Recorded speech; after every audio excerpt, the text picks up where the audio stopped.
Arena the contest here. This is Flanks and Code, and we are back for another spotlight video tonight. So it's been quite some time, I think, since we did our last one on the shooters, and now we're here at the controllers. So this should be a pretty good one. Controllers are very um, so think of them kind of like the ranged version of the tacticians. While the tacticians focus on kind of supporting and damaging or messing up the attacks of enemies, the controllers essentially do that same kind of thing, a little bit more on the side of messing around with their enemies than they do necessarily fully, benefiting their allies, but still very along the same line, and then of course at ranged. So all right, so the controllers here. Oh yes, I will kill our enemies, just watch me punish them first. It's kind of like S&M, right? Like a Uh, little weird, right? Anyway, all right, so we're gonna go here, start with Catharina, the witch. So a little fun factoid before we jump in is Katarina here is Alex's, the CEO of Dragori's favorite character. It's actually the funny thing about it is it's his favorite character, but it's not actually the character. It is modeled after his D&D character. I believe Tarum is his D&D character. Basically, he was a cleric, and then I forget who's who. One of the guys, Clayton or Dan is Rurik, and then the other one was Avalum, the wizard. But anyway, so jumping back in, so Katarina, she is the controller with powerful debuffs and effects that amplify damage taken by enemies. She has the fearsome power to swap the health of two combatants, ideal in fast damage or protection against fast damage strategies. And her stats, relatively pretty high defense, or I mean offense, sorry. Medium defense, very low mobility, very high effects, and relatively high handling. So this will probably be, effects for sure will be pretty high with the controllers in general. Handling could probably move around a little bit, and offense might be a little bit lower than usual. I think Katarina's higher because of some of her specific abilities, but I think pretty much in range here. So, all right. So the controllers, they have 60 hit points, 7 basic attack, 6 defense, 5 movement, and their passive is called Despair. It triggers on a hit on the first hit of your turn, and the effect is another enemy within 5 squares of you takes 4 damage. So the controllers are really good. You got to keep them, obviously in the battle a little bit because you got to be within 5 squares. But they're really good at, and the way that I personally like using them best is using that extra passive damage, in a way that's almost like AoE, and also for trying to finish off lower level or weaken lower health individuals. So sometimes you get a character that maybe he has like 2 health left, right? Despair is a great way to just take him out with that, so that way you don't have to focus waste a strong attack on a character to be able to take someone out. So all right, so starting with Black Plague, like I said before, all ranged abilities. So 11 damage, so that's pretty decent, especially for this controller class. The effect is the target is vulnerable. Vulnerable is +3 damage when hit by an enemy attack, so this is a good one to set up for other damage dealers, or really most of your other heroes that are going to do some damage. Getting that extra little 3 damage in there is a little good team synergy type ability. Blood Curse. This one's a pretty strong one. So range 8, 11 damage, and the effect is the target is cursed once per turn. which is roll twice and use the worst result only on primary attacks. So Cursed, as we've talked in previous videos, is a very strong ability to be able to make your opponent roll twice, and they have to pick the worst one, so they definitely have a much lower chance of making their attacks. And the little cherry on top for this one is the target takes 5 additional damage upon missing an attack roll once per turn. So, the curse and this effect, are obviously a great synergy together because you're going to increase the chance that they're going to miss. And 5 damage additional is really, really strong. I think this is why Dragori decided to give her, a higher stat, for offense than some of the other characters. But yeah, I mean, 5 damage is like an extra little effect is great. So 16 damage total for this attack, and then if you are in position, you're gonna get a big fat 20 on there. So Catharina here, that's a heavy hitter. Getting a 20 on a primary attack, with your passive is pretty dang strong. Now, not quite the same level as like brutes, for example, but still extremely strong. I mean, comparing with some of the other tacticians, I guess it's still within the same range. They're about 10, 11. Yeah, so it's still within the same vein, but that +5 additional effect is really strong. And that's on top of course, just making the chance that your opponent's going to miss. So, all right, dropping down to our specials, we got Soul Link. 22 damage. You may transfer one permanent effect from a combatant to another. Both must be within range. With range 8, that is not hard to do at all, of course. And so 22 damage is relatively good, pretty strong, but not, anything mind changing. The permanent effect transfer, it's good. It's a good way to weaken your enemies, especially like, PvP match. Throw Soul Link and steal somebody's. We got like Epic Shield, right? Take someone's protected away and give it to your team. What else we got? Or you could even do stuff like, let's say you got River of Blood on one of your enemies from Mir. You could pass that right back to Mir, or any other hero on their team, and and 6 additional damage at the end of your turn. So of course, permanent swap can be really, really strong if played appropriately. You got to pick the best combinations for your teams, obviously. So definitely keep that in mind, and of course, when to use it is very important. You don't want to blow it really early because there's a lot of abilities that can. Katarina's not the only person that has permanent transfer, and there's like a heroic ability that does the same kind of thing. So do have to be kind of careful with using it too early. And then Dark Ritual. So this is I'd say her signature move. So it's 0 damage, but you and an ally within range swaps HP values with the target if the HP difference doesn't exceed 22. So this is a great way, and I feel like we just recently saw this one, didn't we? Was it the last PvP match? I think the time before that. Might have been it might have been the time before. There was a great play with this where basically someone was getting bombed.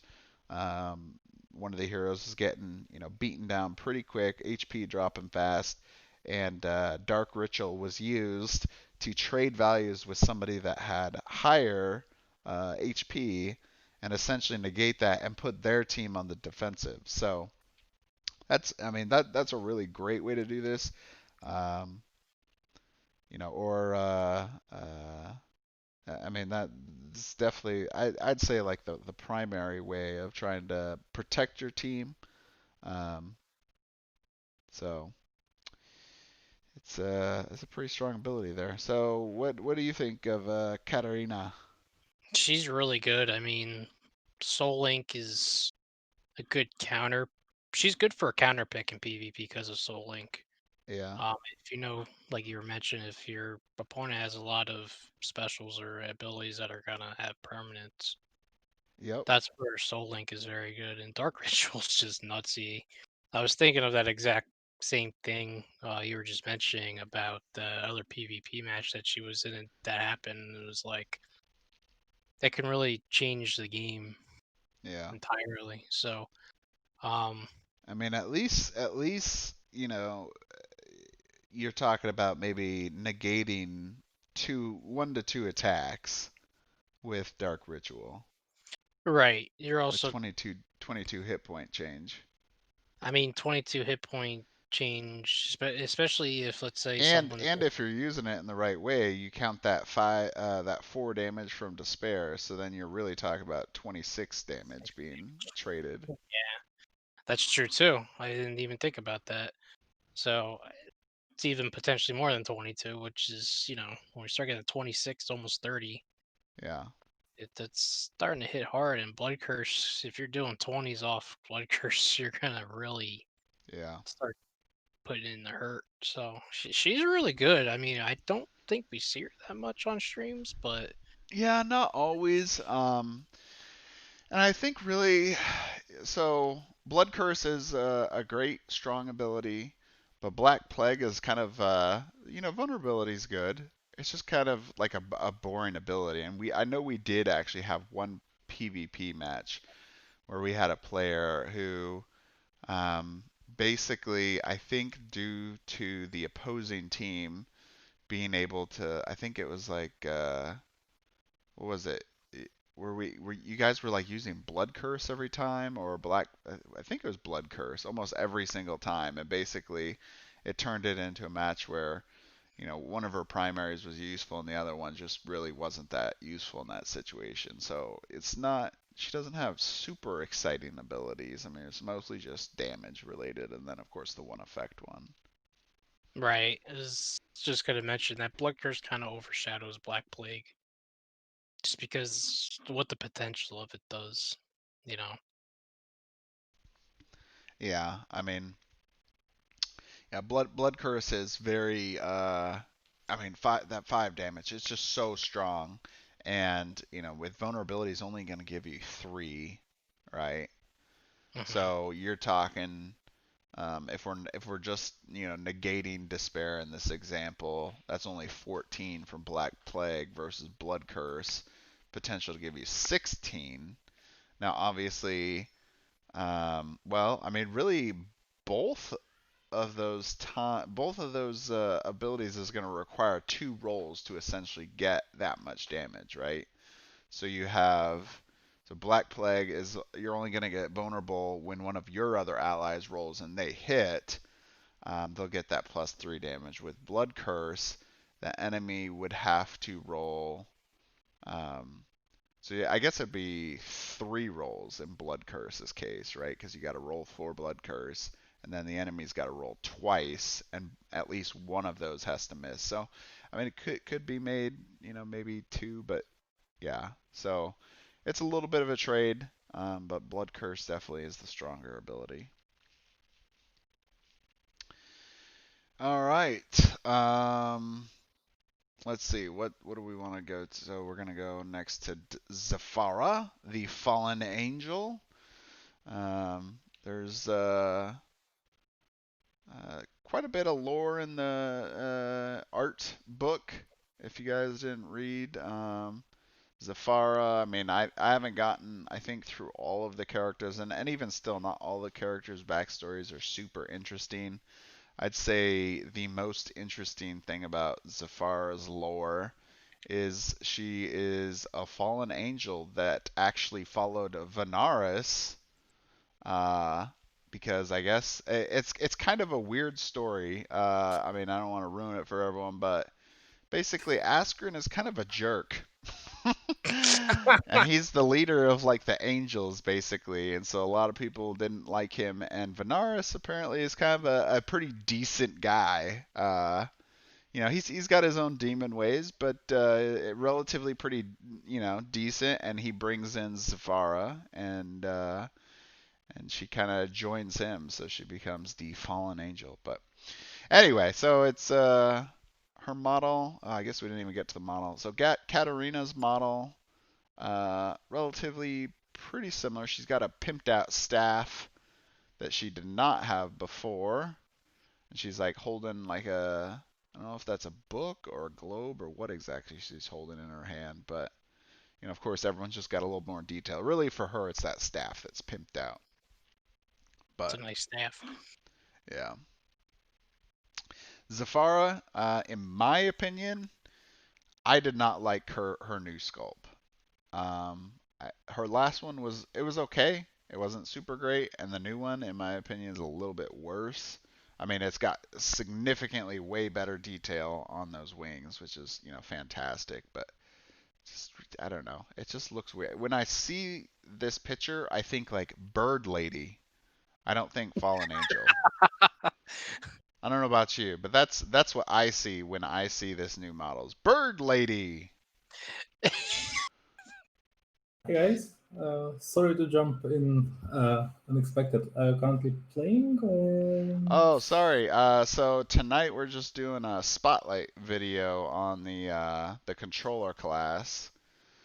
So it's part of the video Oh, series that I'm doing. So yeah, no PvP tonight. I mean, I was gonna get to it later, but real quick, we're gonna be having the 8-player Winter Bash, is what I'm calling it, event the December 19th at noon, and that's Central Standard Time.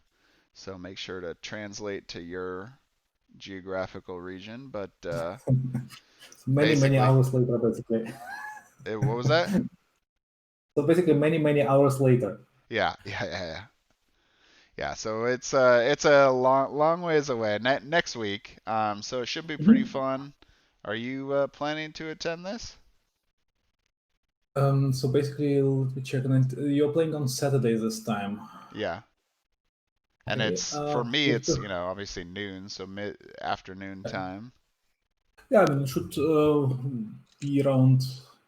All right, cool. Well, I yeah, think make sure to get on and join us. It'll be a lot of fun. We'll have Alex from Dragori playing with Mhm. us, and I'm really hoping that we actually meet the 8-player person level. It's a lot more interesting to see a lot more perspectives thrown into a PvP match. So Yeah, sure. I'll put it into my calendar like right now. Do you have? So basically, it's 19th noon CST. Mhm. Okay. yep. Cool. I'll should be able to join. All right, At least sounds I do good. my best. Yeah, thanks. See ya. All right, so Thank you. See you. jumping back into Zafara here. Um, So Zafara, I would say, is kind of like our support, much more support focused than like Katarina. So we'll just go with Dark Light first, and then we'll kind of get to it. So 11 damage on a hit. The effect is the target takes plus 3 damage if it has no special attacks.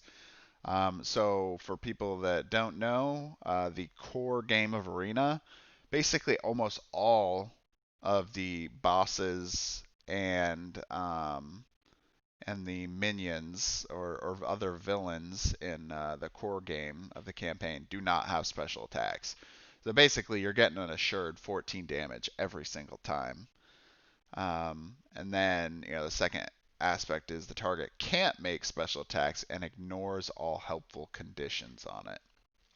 So, um, in terms of, that part's a little bit better, obviously for PvE than it is, or PvP than it is for PvE. But, for PvE, I mean, you're getting 14 damage on that, so plus your despair, you're getting 18, so that's pretty decent too. But that second aspect in PvP can be very strong to prevent somebody from making a special attack. And then even still, like not even just preventing it, is somebody could use all of their special attacks, and then if you use Dark Light on them, then you'd fulfill that first part of the condition of the plus 3 damage with no special attacks. So It's very strong PvP wise for sure. All right, going to Hungry Spirits. This is definitely more the supporting type ability. So you get to attack up to 2 enemies, and the benefit is that you get to essentially strike 2 enemies, or just strike 1, but you get to do it twice. So the effect is 6 damage, so it's very low, but there's a reason, because your effect is you or an ally within range gets 4 hit points. So you get a nice little heal on there. I mean, we're not talking anything crazy here. The healers obviously are going to get base minimum 6, and then of course we got 6, 7, and 8 from 7 and 8 from 7 from Talia, 8 from Tarum, and then 6 from Jade and Ustar. But I mean, hey, I'd take a extra little 4 heal there, right? I mean, I've actually did do that. This was my first character in my first campaign, and I kind of went with a little bit more supportive-y mixed. And at the beginning, she doesn't do as great, but she really picks up speed by the end once people get, your team gets stronger and can throw down more damage. Having that extra healing can be very powerful.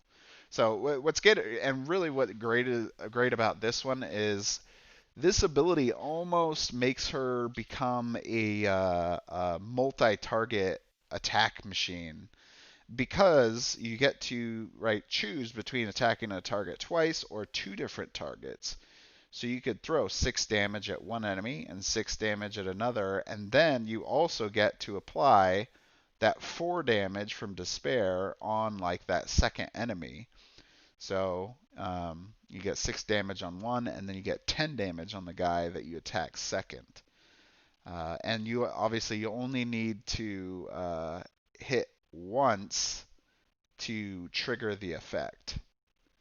So that's essentially gives you an extra chance to be able to trigger that effect of getting the heal. So it's actually really great ability, because you're getting pretty much a second roll with this ability.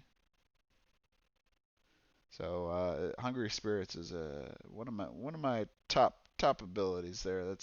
At least from a support perspective, it's a fantastic ability, especially in combination with the controller's passive. All right, then we got Revenge of the Dead, and this is considered one of the strongest resurrections in the game. In fact, I don't think did I read this? Yeah. So good. Holds the best resurrection power of the game. Yep. Okay, I got it right. So you get to res a dead ally, 0 damage, obviously. So the effect is reviving the target, placing within 5 squares of you, like all others, with 25 hit points, which is not too bad. Healers obviously get more. But then the best part is you get to return one of your special attacks with that enemy. So that's pretty strong. With the changes that they made to first aid recently, this ability essentially has become a little less strong than what it was before. And the major reason for that was if you used first aid, you'd lose your special attacks. Well, Revenge of the Dead would bring back at least one of those special attacks for you. So is great ability for that. And then of course, even if you miss, you still get 15 hit points on that.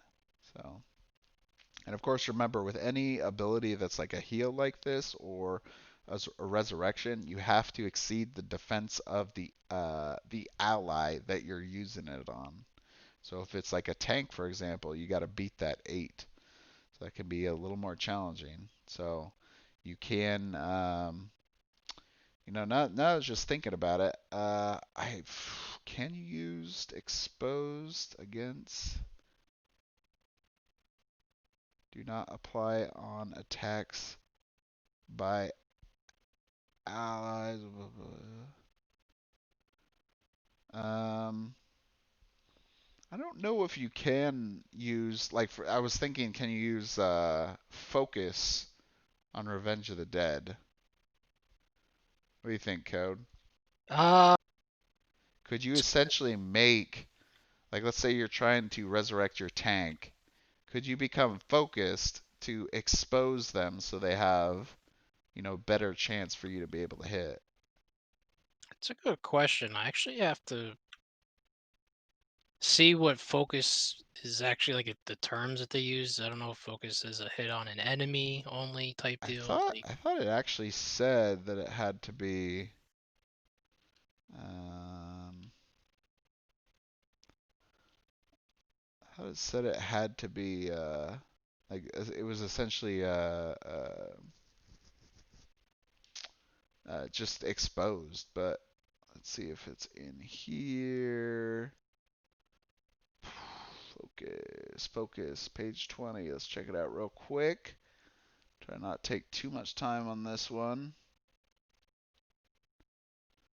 All right, focus with no distractions. Blah blah blah. You can focus. Targets of the focused attacks are considered exposed. To focus, you must start your turn with no other combatant allies or enemies within 3 square. Forfeit your movement and roll the dice at the same square you started your turn. If you're using the target of an interrupt attack, you lose focus even if such attack misses. You cannot focus on interrupt attacks because on other combatants' turns you have no movement. Focus applies to all targets of a ranged attack, including allies. So yeah, you oh, can. there you go. So you could use focus yourself. Obviously, you got to be, meet those conditions we just talked about, but increase your chance to be able to resurrect your allies. So that's really good. All right, and then Purgatory. This one's pretty decent, but not crazy amazing. So 20 damage, kind of lower end damage effect, but the permanent is an enemy within range is cursed once per turn. Basically, what that means is you put this on an enemy, they'll be cursed every single turn until they die, which I believe then the effect will drop off. But yeah, it's not. When I first started playing with this ability, I kind of originally read this as it was like a permanent effect on Zafara, right? And it was like, Uh, oh, she gets to pick an enemy within range and make them cursed once per turn. Well, I think I talked to Alex on this one and basically confirmed it gets applied to a target that first time and then it stays on them. right. So you don't get to essentially just keep cursing whoever you want to curse each time. It just gets set immediately. So keep that in mind. That does make it, much weaker. But obviously, curse is a very strong debuff. But especially in PvE, it's a little weaker. In PvP, definitely better. But still, good one there. So Zafara definitely lower damage. She's not super high up on the damage like Catharina is. Defense-wise, definitely stronger, mostly because of her ability to heal. And then even Dark Light could be considered kind of defensive because you're preventing your enemy from getting those special attacks off. Mobility, very low. She doesn't really get any kind of movement enhancements at all. In fact, it's kind of funny, now that I think about it. Like when comparing with Catharina, she doesn't get anything that enhances her movement either. So like, right, there's like a point difference in mobility.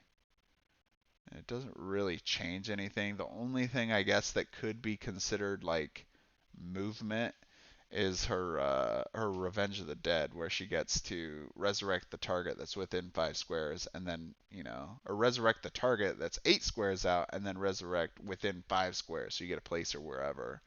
So in some regards, you could almost say that's mobility, but Yeah, I mean kind of pushing a little bit. that's potentially 13 squares difference, but Yeah. So effect-wise, definitely pretty decent there with permanent curse and preventing special attacks. And then handling, relatively pretty easy. She's not too bad. Definitely, for me, I felt like she was still pretty good starting character just because she does have that range of being able to provide some healing and resurrection for your team, but still do a little bit of damage at least to help out. So she'd be a great hero to take, like if you didn't bring a healer. Definitely great for that. All right, so let's move on to the some would consider the strongest PvP character in the game. So Elarine, the Telepath, controller with the ability to focus enemies to attack their allies. With one of the best attacks in the game, she is also the worst one-on-one hero, ideal in several combos that break the enemy's team strategies. All right, so I think same offense as Zafara. No, a little higher defense, but a little lower than Catharina.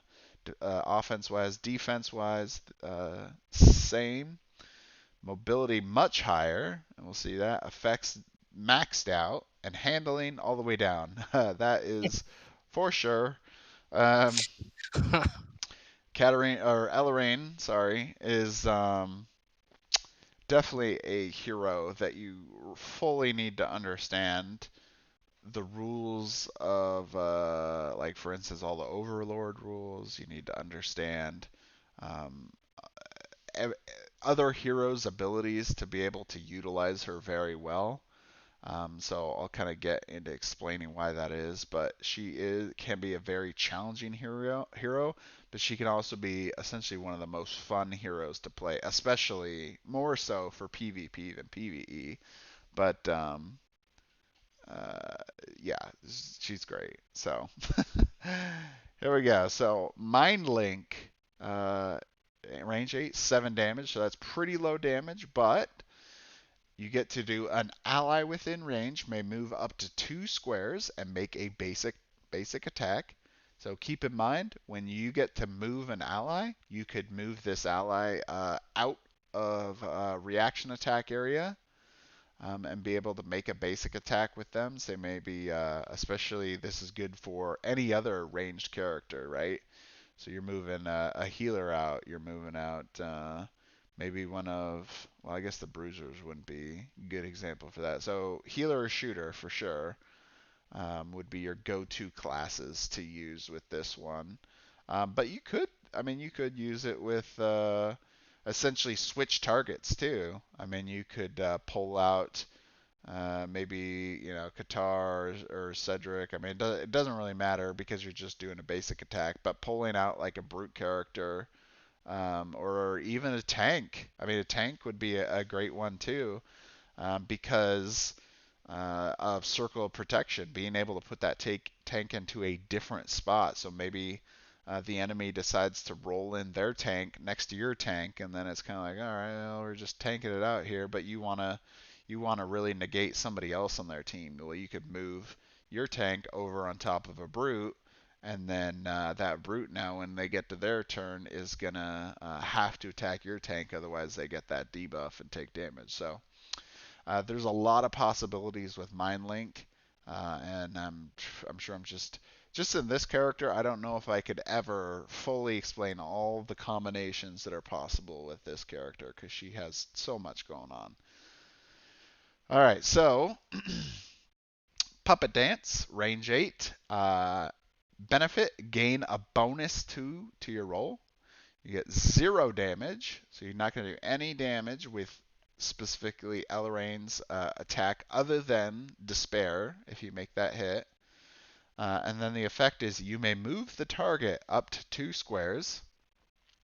Then, controlled by you, it makes a primary attack. So, uh, so, so it's kind of funny too that the wording I mean, well, maybe they don't they normally use target. I mean, maybe I'm getting a little lost here in the weeds, but in terms of using target, I'm surprised they didn't say you may move the enemy up to 2 squares and then controlled by you make a primary attack, because the target specification specifically says enemy, so it's not like you can't use this with an ally. That's what Mind Link's for, but Puppet Dance, being able to use a primary attack. Holy crap. Um, so, endless possibilities, right? Whoever the enemy team has, you have their primary attack, either one, and you get to do whatever you want. Obviously, you only get to move 2 spaces, so you got to carefully plan who you're going to use it on. You got to be in a good spot for it. But so make sure to combine that move to, say, you had like the Minotaur or something. You need to move them to a spot, so you could use like Bull Charge or Reckless Blow or something like that. But man, using a primary attack, I mean, it's just there's anything possible, right? Right? You could essentially you commandeer that character for a short period of time.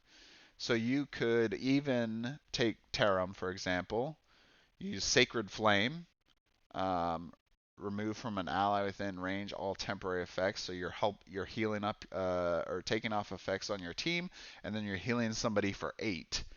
So now you've used Elarine, who is a controller who doesn't focus on doing any healing, and this character is not specifically all about damage either, but um, and then turn her into a healer. Or, obviously we were talking about earlier, like with Cedric, Qatar, Merlot, getting some extra damage, or even getting some support in. Um, obviously shooter be fun. You don't necessarily need that movement too quite as much as you would with like a melee character, say like a tank. Tank is definitely a great one with that, getting that move and circle protection, like we mentioned with Mind Link. But really, the possibilities are endless. I mean, I could go forever on this one, but the benefit too. Oh my God, we've talked before about benefit. Bonus roll is so good. It's just so good. Now, obviously, with this ability, you have to roll twice. So make sure to keep that in mind. Just because you get that first roll doesn't mean your whatever ability you choose just instantly applies.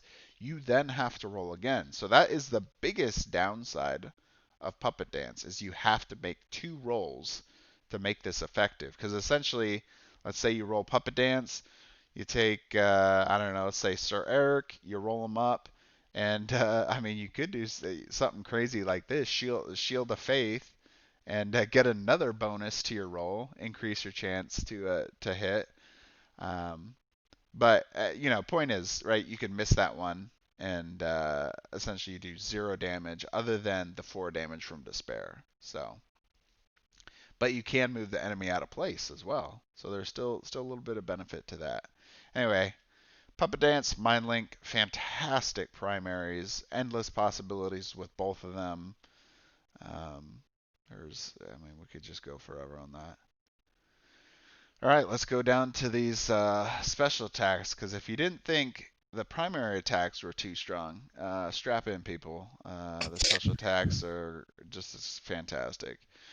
All right, so Lobotomy. You get to target up to 2 enemies, 0 damage on each effect, or on each hit, but you get to remove 1 special attack from all the targets hit. So, you get to attack 2 enemies, right? So, remove 1 special attack from all the targets hit. Yeah, so you see this as you get to remove essentially 2 of them, right? Right. It's Yeah. wording's a little weird on it, but yeah, It is a little weird, But that's the understanding that we have for this, and I believe that is the official way that it is that you got to remove 2 special attacks from 2 different enemies, which taking away special attacks is crazy strong in this game because, I mean, as you guys have seen us go before through all these other heroes that we've done so far, the primary attacks are good. There's certain classes that there's really great combinations for, and then certain classes that can just do really well even on their own, which is primary attacks. But most of the classes do rely pretty heavily on those special attacks. And Elarine here gets to remove 2 of them. So, you're not going to do any damage, but this is a fantastic support to your team. Just going in there and mucking up that brain and no special attack. Two less special attacks for the enemy team. All right, and then you got cerebrokinesis. I always screw this name up every single time. So another range 8, 0 damage as well. So you'll notice that this character has 3 abilities that do 0 damage. Alright, the effect. You may move the target up to 3 squares, and then, controlled by you, it makes one of its available special attacks. So, combining that with lobotomy, you're essentially talking about stealing 3 special attacks from the enemy team. And this one specifically is you get to use a special attack back against them. And oh my god, I mean, it's this is pretty much exactly like Puppet Dance, pretty much, right? Difference is instead of 2 movement, you got 3 movement, and instead of a primary attack, now you get a special attack. But I mean, between those 2 abilities, just like godhood, pretty much for this character. I'm surprised that they didn't ever actually tone her down at all. In PvP, she is extremely deadly, but like was mentioned in the description for Elarine, is if you only have a one-on-one fight with her against an enemy, which we actually did deal with this in one of our previous streams. If you go back and watch, there's a video that ends with Elarine versus, was it a healer? Who was it against? I don't even remember It now. was, I think, a heal. It was something like it was a healer or a shooter. I think it Yeah. was. You know what? Maybe. Yeah, I think it was a shooter, right? It was like Elarine versus like Averlum or something at the end, Mhm. something like that. But anyway, you'll notice, right? She doesn't. 3 of her abilities don't do any damage, and then they control some other character on the other team. So if you're in a one-on-one fight, if you control that other character, then they don't really do anything other than move, and then they can't really like damage themselves. So it's basically she's extremely limited as to what she can do. She pretty much can only do mind link over and over to do some damage, but she's not going to get any benefit from any of her effects at that point. I mean, other than if you already still have like lobotomy, right? You could remove a special attack if the enemy still has one, but still you're not going to do any damage. So it's very minimal. And with despair, basically despair is useless at that point because it has to be used on a different enemy. So she becomes super impaired damage-wise if she ever gets last to the end. So do not let Elarine be the last hero on the battlefield. Otherwise, you are going to be in some big world of hurt. What you think there, Code? There's a lot you could say about this character. One thing I just thought about, even when you were talking about puppet dances, now with the errata in the game, she can move someone to, I think, an altar space. you can get 2 rolls and make that character take damage, because if it hits, it's -3. Yeah, that's a good point. That is a good point. So now you're doing a little bit more damage on top of it. How many times that's going to really happen in a real match, that's to be seen. But Yeah. it's things like that with this character that you can do a lot of interesting plays if you know how to use her and put her in the right spot, which is why I really think she's she's a really good character by herself. But if you really know how to use her and do things like that, she's pretty awesome. Not Yeah. even taking into account her specials. I mean, I mean, this hero here is like just great in most any team. So there was, I mean, I'll let you finish real quick, and then I'll go back to what I'm thinking of. right, I wasn't going to spend much time explaining. I mean, she's someone you got to sit down and play and understand, kind of almost like the entire game for her to use. Yeah. But And um, that is definitely why that handling is so low, because you'll see, right? It requires, well, removing special attacks from enemies, right? Well, what special attack? Which one do I remove, right? They have two different ones. Should I remove, Soul Link, or should I remove Dark Ritual, right? Which is more beneficial in the time spot I'm in, or which hero am I going to control and then use its special attack against the enemy, that'll really mess them up, right? Maybe you're stealing like I did in the last stream, stealing like Death Sentence and wiping out two enemies on that team. Um, there's all kinds of possibilities with her, so she's pretty much good in any combination out there. But the biggest but of them all, in PvE, she is not very good at all. no, So, you could do Mind Link. It's decent, right? You're getting a little bit of damage. You're getting a basic attack. If you're obviously, if you're gonna do Mind Link, you need to be using it on your high basic attack people. So you got to use it on a shooter. You got to use it on a brute primarily, right? I mean, right. there's times that you wouldn't want to, right? But those, or Bruiser. Forget Bruiser is always at basic eight. Well, but um, you're gonna want to use it on those guys primarily.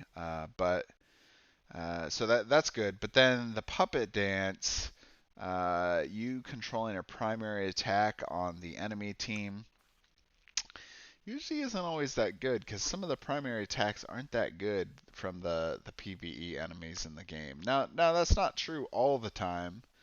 Oftentimes they're not that great. Right. um, and the biggest thing too is, let's say you're in Lava Citadel and you've already killed off the other orcs and there's only Cordal left. Well, Cordal is technically immune to abilities that control him. So, or even if you tried using this ability on him, if there was other orcs, you can't control him. What ends up happening, and this is, it's been a while since I played the campaign now. But what's the damage? Is it like 10, 12? What's the effect when it basically fails to control? Let me pull out the quest log. This is I really wish we can get that improved rulebook in here. That would be freaking fantastic. All right. So immune to mob focus. Any power or effect would control them or copy, negate, or remove any of their attacks. They take 12 damage instead. Damage reduction does apply. So in the case of like Puppet Dance, you're gonna move that character 2 squares and then 12 damage, and that's it. 12 damage. I mean, it's not horrible, but it's really not that good either, right? I mean, it's pretty low. You're not really getting any other benefit other than, your increased chance to hit. So that's good too, but it's still not super. And then you got lobotomy, like I mentioned before. Most enemies, like villains and bosses, don't have special attacks, so basically that's completely useless. Um, So you're not going to get any damage there other than I think if you or remove one of their attacks, which you can't remove a special. So pretty much lobotomy doesn't do anything for most of the character enemies in the PvE aspect of the game. And then cerebrokinesis, same type of situation. You need a special attack, and most of them won't even have anything. So uh, pretty much it's not very good. Now I was told that there's like a combination of where you could, what was it? I don't remember now. Maybe I might be thinking of a different character, but basically, yeah. I mean, she is not good for PvE, but fantastic for PvP. And it is disappointing seeing characters like this where it's like, oh, you're so good over here, but then you're useless in another one, right? Yeah, that's the only thing is that if you bring her in PvE, you're gonna have a bad time. But you put her in PvP, she's like the focus that you have to get, like the problem you have to get rid of early or wait till the end. Yeah. You know, if she's the last character, she's kind of useless. So it's kind of sad with some of the characters that are like that, but at the same time, it makes you kind of want to play different modes and stuff. Yeah.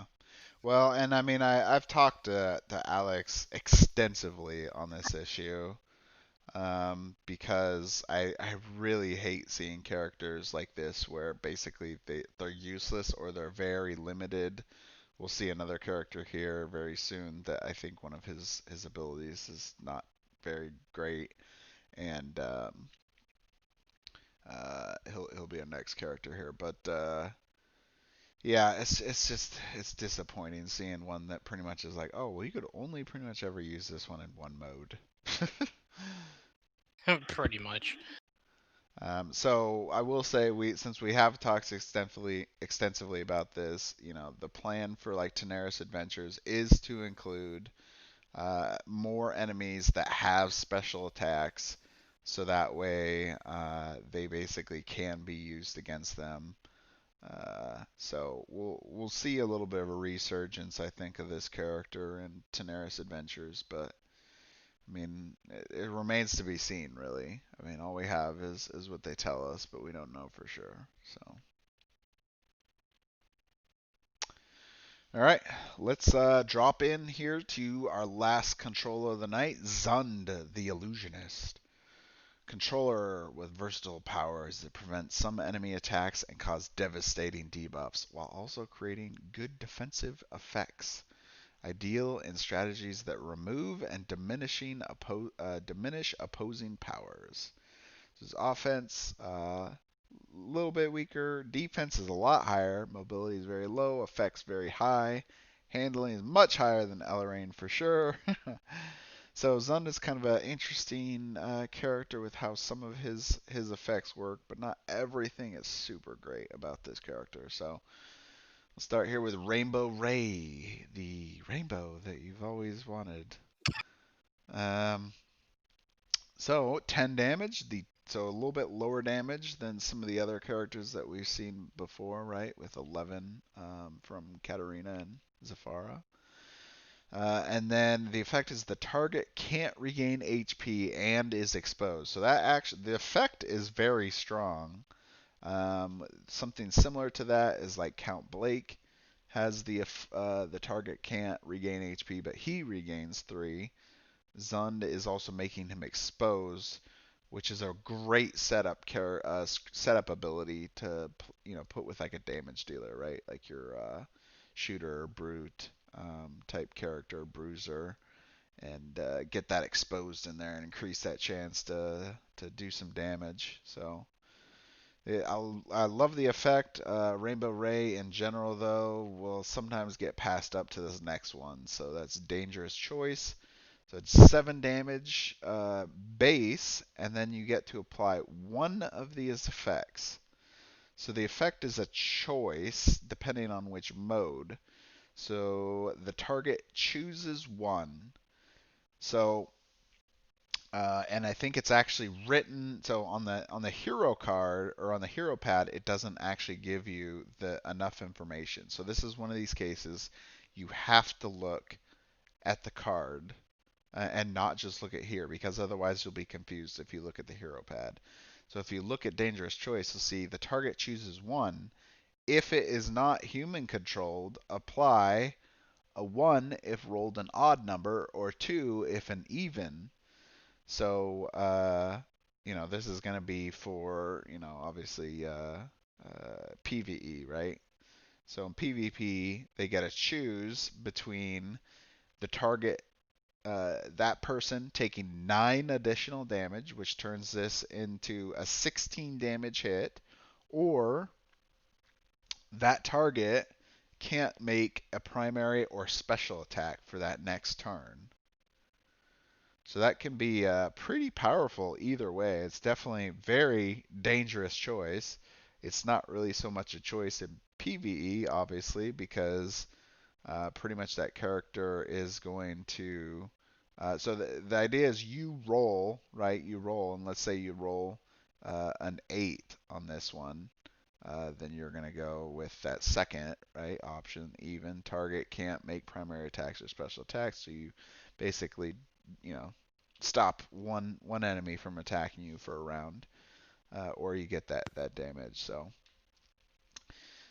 it's this is a great ability, and I think that one oftentimes does pass up Rainbow Ray, because just preventing an attack is really, really strong. And then also, 16 damage is really strong too versus Rainbow Ray. You're only getting that 10, and your temporary HP can't regain and expose, which it's good. It's just not quite as great when you compare to Dangerous Choice. So I feel like whenever I play this character, Dangerous Choice gets used a lot more often.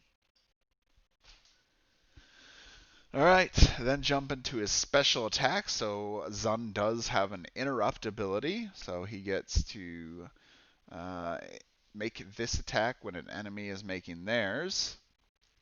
And you got to throw your special for that, but he will take 10 damage before striking. Can't kill him if he's below that 10.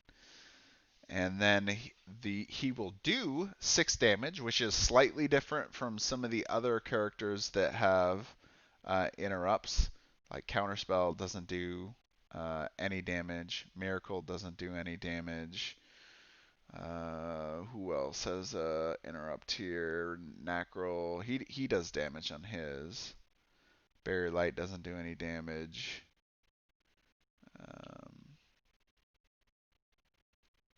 Yeah. Anyway, so he does a little bit of damage, but he's one of the few that actually can. And then he gets to negate the target's attack, so that's good. And then you may remove one permanent effect from a combatant within range. That's it's okay, right? I mean, it's always nice to take away those effects, especially on your enemies. Preferably, it'd be a little bit better if it was like remove and apply to like an ally or something like that. Like I mean, it could obviously could be the other way too, right? You could remove a bad effect from an ally, but what were you gonna say, Code? I was gonna say if it was like a switch, one negative permanent, as you were just mentioning, to an opponent or whatever, like the other character. I forget off the top of my head, but Yeah, just being able to remove, it's alright. It's just not very great, and there's other cards that give you better, basically, or other abilities that do better. if it was like Soul Link, it'd be good. Yeah, like Soul Link we were talking about earlier, where you get a trade. But it is an interrupt, so you do get to use it on an enemy's turn. So there is that aspect of it. So I'd say it's at least decent. It's not like a game-changing type of ability though. All right, then you got Nightmare, and this is the one that I feel like is a little lackluster and makes this character a little disappointing. Because sometimes I feel like the special attacks in characters are often kind of like the signature aspects of that character, and they really define the flow. Now, obviously, all the abilities are going to do that, but in some ways, there's certain ones that stand out a little bit more. Like mentioned earlier, right? We were like Revenge of the Dead, very strong ability of resurrecting and giving a special attack, so that's really good. Um, and very special to the fallen angel, right? Then you got Catharina, where she's got Dark Ritual, being able to swap HP values, or even you got Cerebrokinosis, where you're moving enemies and then using their own special attacks against their team. Those are all very like signature defining abilities. Zund doesn't really have that. I mean, he's got his interrupt, which we talked about is decent, but then Nightmare, 18 damage, so very low damage for a special. And then a permanent is an enemy within range is weakened once per turn. And weakened is -3 damage when your attacks hits an enemy. So weakened is one of those abilities that you can't use on a boss because it affects how much damage they do. So Overlord rules would basically let's see, copy, negate, or move. Wait, maybe weaken does work against them, doesn't it? I think you can reduce their damage. You just can't negate it. That's what it is. Hmm. So like for instance, Mirage, you can't negate a boss's attack. You can't do that. You can use Mirage if you want. You'll get that second effect in the damage. But still, I mean, basically you're talking about a -4 for being able to remove a permanent effect. So it's not that great. But anyway, so weakened, -3 damage on one enemy, and 18 damage on the hit. It's just, I don't know. This is really one of those abilities, and especially like an ability called Nightmare. Doesn't really seem like a nightmare to me. I feel like for some reason, and I'm sure maybe Dragori could explain better at some point, but oftentimes they really do not like abilities that completely negate or lessen the amount of damage that enemy, especially PvE enemies, do. And so they really try to tone back those type of abilities so that's not that strong. But I mean, Nightmare, I mean, it's just so. I feel like, so you remember before how I was mentioning about with like Purgatory, where it's like you only got to put it on one enemy, right? But it's cursed, so it's still pretty good, even if that enemy is cursed the whole time. But Nightmare, I mean, one enemy that gets a -3 on all their attacks. I mean, if it's a strong PvE enemy or even a PvP enemy, I guess it's it'll add up, right? But it's still not fantastic. I mean, I wish it was like you get like Zund essentially gets to choose every time of who he wants to apply weakened, so that way he could try to strategically, figure out who specifically should be weakened, right? So let's say, a brute or a shooter, specifically, let's say like a brute is about to go next, and he's going to do, a primary attack most likely, and you need just a little less damage to not kill one of your heroes. It'd be great if you could throw that on whoever you wanted, than to just put it on one guy and it's stuck. Like I think that would be a great improvement for Zund. Um, it'd be great. Maybe I don't know. Alex and them have been super busy. I'm sure they've already probably reprinted all the hero pads at this point, but I don't know if they ever actually ended up changing any of the heroes or not. But this would be a great ability, I think, to potentially change. It's so lackluster, and he's just weakening their attack. So it can be strong. It's strong effects where you're preventing an enemy healing, you're making people exposed, you're negating attacks. In basically all the attacks are lessening or negating attacks in some way, or making enemies easier to get hit. So he's really a super debuffer out of all the controllers, but it's just not super exciting. It doesn't get me super excited to play this character, which is kind of disappointing too, because he's kind of interesting looking, right? He's got the Illusionist, right? And he's summoning like this like dragon thing. Basically, is coming out of the ground, and I don't know. I just for some reason I feel like this character's theme doesn't fit with his abilities very well, right? Like it doesn't ever make me think of an Illusionist, his abilities. Especially Nightmare. I Oh just yeah. it's too. I mean, Dangerous Choice is probably the closest I could think that makes me think of like an illusion or something shifty, other this thing could happen or this thing could happen, type thing, but like everything else doesn't really feel like that.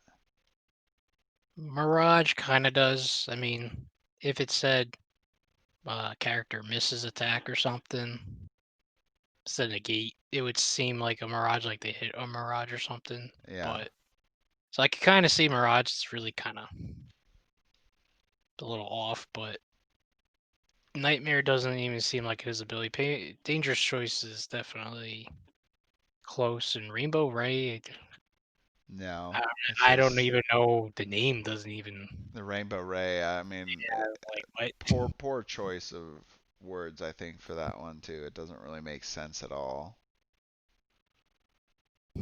So anyway, I feel like Zund, out of almost all the heroes in the game, he's probably one of the characters that could maybe take a little bit of a look, kind of tune up a little bit, and maybe get a little more flavor. But I mean, not that he's, hearsay bad, but it's just he could use a little bit of loving.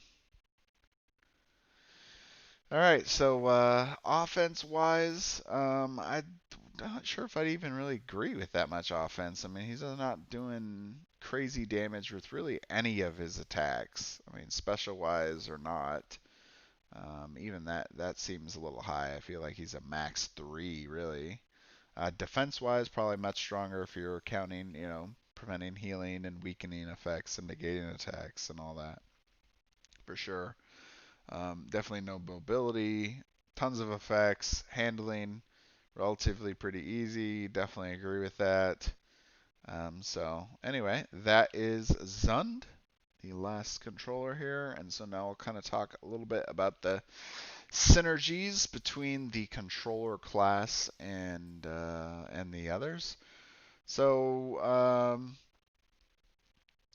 I kind of talked before about how the controllers are relatively pretty similar in ways to the tacticians. Um, with the tacticians being melee and the controllers being ranged. But despair is great because you're being able to attack a completely separate enemy. While if you look, like me or like you look at the tacticians or you look at shooters or brutes, um, and even circle protection. Pretty much, you like focus on who it is that you're wanting to do damage, and then you do more damage to that person.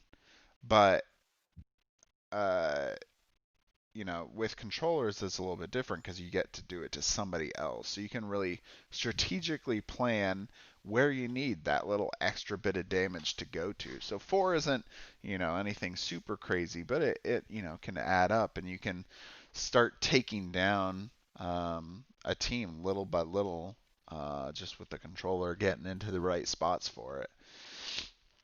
So I think we mentioned some of the great combinations. Elarine, basically you could put her just about with anybody and she'll do fantastic. Zafara, fantastic healer to basically fill-in healer. So if you decide to go with essentially like an all damage team, let's say you're going to go with brute shooter, controller, and I don't know, tactician or bruiser or tank, or even a special. she's a great hero to throw in there. Getting that resurrection, getting a little bit of healing, getting some status effects, preventing some specials and stuff, and doing some more damage. So great healer for that. Catharina, a little bit more limited, mostly because she's a little more focused damage-wise, but so definitely can get you out of a pinch, and great counter to teams that do provide a lot of buffs for their team. So, like taking away lightning reflexes, for example, from Drana, taking away Epic Shield on Rourke would be a great option. Askren, he's got Celestial Armor, which is a very strong permanent effect, which we haven't really gotten into yet because we haven't got the Bruisers, but Toughened and Blessed, you get to apply 2 different things. And then, of course, you got like shooters. You got the Frost Hurricane, Eternal Blaze. I mean, you can even take Hastened if you wanted. So, anyway, she's got much, a lot of possibilities and prevent some blowouts. So, she's a little bit more circumstantial, but still a great character to go with just about most teams. And Zund, I mean, damage-wise and everything, he'll do good. I mean, I don't want to downplay him too much, make it sound like he's a horrible character, because he's really not. He's just not really that flavorful, and he doesn't really do a ton of damage either. So, you definitely could bring Zund. He got at least that interrupt that can be very beneficial, but.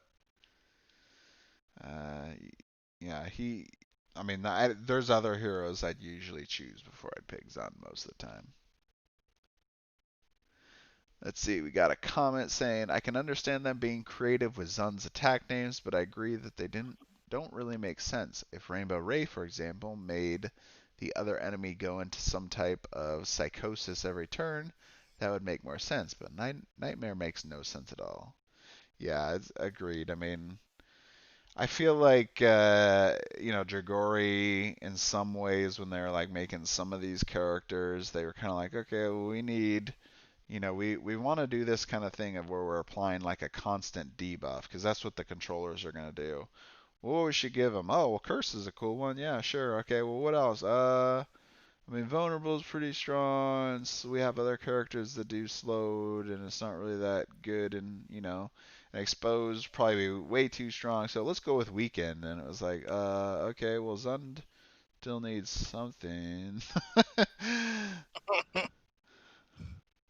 Yeah. So, and I did actually put that in my feedback notes too. That characters like that have this type of effect of a permanent that applies a negative debuff should kind of be given a little bit of a buff. I mean, Purgatory is not as bad. I mean, it's just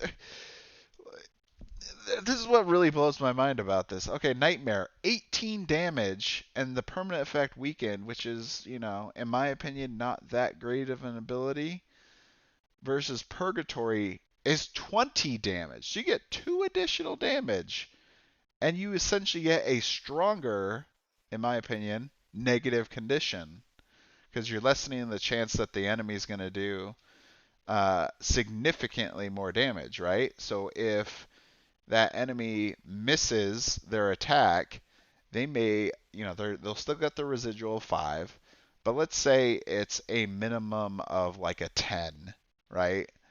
The tank's 8 or 10. Okay, so if you have Evil Sword, for example, and they miss, he'll still do 5. If you use Weakened instead, then it does even out, right? But, so I guess the tank characters would probably be the only ones because everyone else has pretty much more than, I guess healers do. So like healers have Sacred Flame is a 6. So you turn that into 3s. Nymph's Kiss is 6. Life Siphon 6. Angelic. So healers and tank wise is probably good to put Weakened on them because even if they do hit, they're going to do less than if they missed. So, versus Purgatory, right? So, I don't know. I just feel like Purgatory is, getting cursed on like a stronger enemy hero is much better than the weakened most of the time. But that's just my personal opinion. I'm sure there's a lot of people that could do some math on this and figure out exactly, how much of a difference it was. But most characters, except for the tanks and the healers, do more than that 8 damage. So it's just better. And then you're getting that 2 extra damage. It's like why didn't they just make it 20? Right? Like Weaken's not that strong. Why not just make it 20? Put it all, in the same line, right? Yeah, make it even. I just feel like I'm crazy. Like when I'm like, why? Why did you make it so different? I mean, even Rainbow Ray, why is it a 10? I mean, okay, the effect is pretty strong, right? An enemy that is exposed, which is very good, and no HP. But still, I mean, it's kind of not in line with Dark Light or Black Plague. Um, so just in general, okay, I'll get off my Zund hate train for a second. Try to finish out this video. Um, So yeah, the controllers. The funny thing is, I feel like and maybe it's just the fact that controllers are ranged, but also the fact that they get to apply damage to a separate enemy. Because you're almost always going to run into situations where you're having to fight multiple enemies at the same time. It's not too often. It's just like a one-on-one, and even when it is a one-on-one, like say dragons, oftentimes they count as multiple enemies. So you still get to apply despair to dragons. So controllers are just so versatile versus tacticians, right? You got to be in that place. It applies directly to that target. You don't get to apply it to anybody else. So, not that it's like I'm saying controllers are better than tacticians. That's definitely not what I'm saying. But I feel they're a little bit more versatile in some of their abilities. But it really depends on who you bring because we got quite a difference in heroes here, you know. So definitely a good mix of heroes. But if you think this video had a good mix of heroes, wait until we get to the bruisers. I'll probably do a whole long talk just on how different each hero those are, and basically it almost seemed like it was specifically designed that way for the bruiser class. All right, well, any specific good combinations or any other things you want to talk about, Code, for the controllers? Not to go back to the Zund hate, but I do hope that they do take a look at not just Zund but other characters that are a little lackluster, Mm-hmm. especially with I'm looking at the boss versus boss book because there's little hints in here, but Ooh. there are 1, 2, 3, 4, 5 dual characters between Tenaris Adventures and the RPG book Mm. that are controller based. So, Oh boy. at the same time, I know with not games in general, sometimes new characters outshine the old ones. That's just Oh how yeah, for sure. Power creep sometimes. is very real. So I hope that in some way they don't take the new characters and make them terrible, but don't make them so OP that the old characters are kind of like, why would I do this? Yeah. So I hope at some point these original characters get looked at for that reason because I'm just looking at all the duels and I'm like, these guys are going to be pretty. On Yeah. paper, they look like they're going to be strong. So that's where I want to Yeah. leave that. That's a very real possibility. So we'll be finishing out this series here pretty soon. We have the bruisers, and then I'm going to do a short video on the special classes and I'll probably try to include even the Dragon Queen in that special video, since she'll be the next special class that's coming out pretty much before Tenaris Adventures, which will open up a whole bunch more heroes. So, and all the cross heroes and everything else. But yeah, that's very likely, and especially with this cross hero thing, I'm kind of curious to see how this is going to play out. If this really will create some really strong things, because one of the core rules of the game is you can only take one hero of each class, right? Right. And I believe, right, didn't they modify the rules so that now if you pick a dual hero class, or dual hero, or dual class hero, get the right combination there, that you can't pick either of those classes, right? Correct. So if you pick one, and what's an example of one that's like a controller slash? Actually, the Medusa is a bruiser and controller. Yeah, okay. So then that means you would not be able to select any bruiser or any controller for your team if you pick Medusa. Right. So it definitely does limit your options pretty quick. Are you? I mean, I'm wondering, are you going to be allowed to pick multiple dual class heroes? They haven't said anything because I think about that a lot actually because Because what if you had, let's see, 1, 2, 3, 4, 5, 6, 7, and then 8. So I mean, I guess if you could, if they didn't all like match up, maybe it might be possible to have 4 dual class heroes, and you're essentially running all 8 classes. I think eventually, maybe Is down there the line they'll make a rule for that. is there anybody that's a commander cross? Yes, Oh, okay. Ghoul, the dark elf guy. Oh, He's okay. a he's a red and A brute and a commander, huh? yeah. Yeah, Um, so the commander class is a whole nother one that we haven't even gotten to. That'll be in the Tenaris Adventures. That'll include like basically a class that has a pet. there's Eh, actually two. What? There's actually another character that's a Oh, commander. really? Yes. Man, we're just gonna have to look at that book again. There's a lot of info in that book, so if you got your hands on it, Yeah, I don't know. maybe we'll have to talk about that book at some point. Okay, well anyway, a lot of interesting possibilities in the future. Kind of have to wait and see, but yeah, it'll be interesting to see how some of those rule combinations come out. So announcement wise, like I mentioned earlier in the stream, December 19th, which is 6 days, or less than 6 days away now, uh, at noon Central Standard Time. So make sure to adjust for your time zone. Will be our Winter Bash, which will be an 8-player PvP match.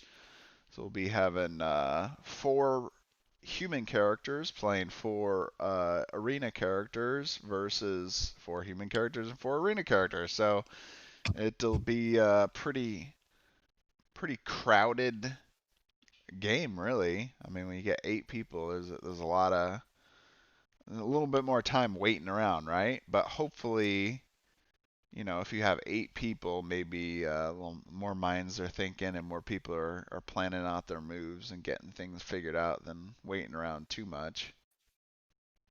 So we'll see how it goes, but it should be pretty interesting to have a lot of perspective. But we'll have Alex from Dragori Games coming, so that'll be fun.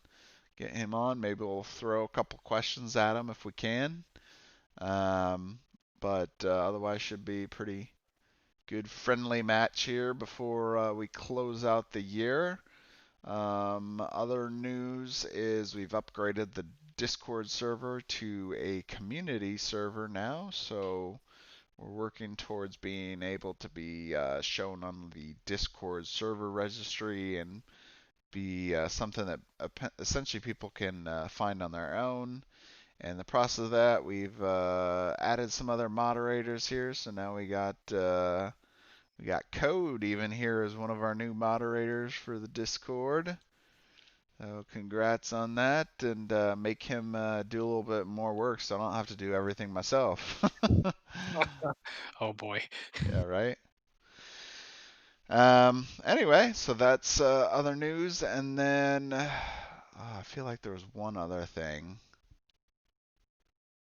Not sure if I'm remembering it now or not. I think I was thinking about trying to do a video maybe on that last update. I mean, there's not too much to say other than it sounds like in the last update they mentioned that they will be making some changes to those models since it was the incorrect head that was put on the blue dragon, and they are improving the paint process too. So we'll see some extra steps on that, but we still haven't even seen the reworked heroes yet, and we're getting pretty close to production and shipping, so hoping to see those pretty soon because not a lot more time left in the year.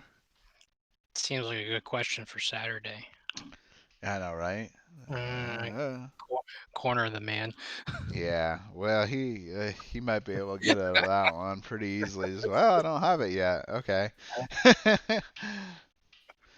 So anyway, so there was that update, and oh yeah, so then I guess for this channel, last things is next week. So we'll have the event on the 19th. I think I'll probably still do another class spotlight next week on Sunday, normal time, and we'll finish out the Bruiser class. And then the week after that, I'm going to do a very short video on the last 3 special characters. So we got 2 from Arena the Contest, pledge level, and then the new Dragon Queen. I'll include her as well. So it'll be a little shorter because the special class, all of them have their own unique passive effects. So all right, I think that's it. So we'll be heading out here. So yeah, thanks for coming, and hope you enjoyed it. Make sure to like, share, subscribe, all that fun stuff. Click the bell. That's what people always say, right? So do all those things, and hope you guys have a good year. All right, see you later.